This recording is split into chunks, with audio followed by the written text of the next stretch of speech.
කතාවක් කරගෙන යනකොට දිගටම ඔඩියන්ස් එකේ ඇටෙන්ෂන් එක තියාගන්න ඕන නම් ඔයා ඔයාගේ කතාව ලේයර් කරලා තමයි ඉදිරිපත් කරන්න ඕනේ. මොකද්ද මේ ලේයර් කරනවා කියන්නේ? ලේයර් කරනවා කියන්නේ ඔයාගේ කතාවේ තියෙන ඕනේ විවිධාකාර නිවුස්, විවිධාකාර ප්‍රවෘත්ති, විවිධාකාර ක්‍රමවේද, විවිධාකාර කතන්දර තියෙනවා.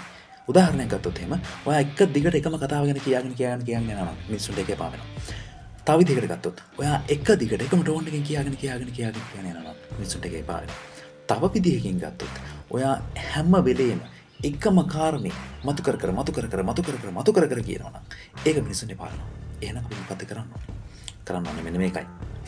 උදාහරණයක් විදිහට ඔයා කතාවක් කියනවා. එදා මෙන්න මෙහෙම වැඩක් වුණා. ඒ වැඩේ කරගෙන යද්දී ඒ විතන්ට ආවා මට හිතාගන්න බැරි જાතිය පුජ්‍යලෙක්.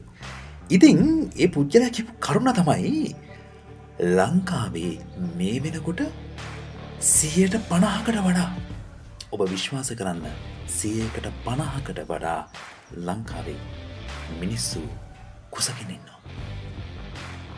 මේ 2023 දැන් බලන්න මම කියපු කතාවේ ස්ටෝරි එකක් තිබ්බා. මම අංක වගේක් කිව්වා.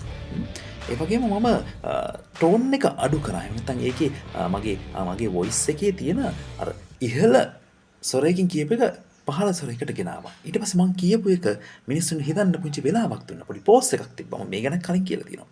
එතකොට ඔයාගේ කතාව හරියට මේ කඳු හෙල් ගංගා නිම්න පහු කරගෙන යන සංචාරයක් වගේ වෙනවා. නිකම් මොහේ කාන්තාරයක් වගේ එකක ඇවිදගෙන යන සංචාරයකට වඩා කඳු හෙල් ගංගා නිම්න තියෙන සංචාරයක් අපි යනවා නම් ඒක හරියම ඉන්ටරෙස්ටිං. මොකද මිනිස්සු බලන් ඉන්න මොලේ බලන් ඉන්න ඊළඟට මොකක්ද ඇහෙන්නේ තියෙන්නේ ඊළඟට මොකක්ද ඇහෙන්නේ අන්න ඒ තත්ත්වෙන් වාගේ ස්පීච් එක අරන් යන්න පුළුවන්. ඒ ස්පීච් එක සාර්ථක ස්පීච් එකක් වෙනවා. try කරලා බලන්න.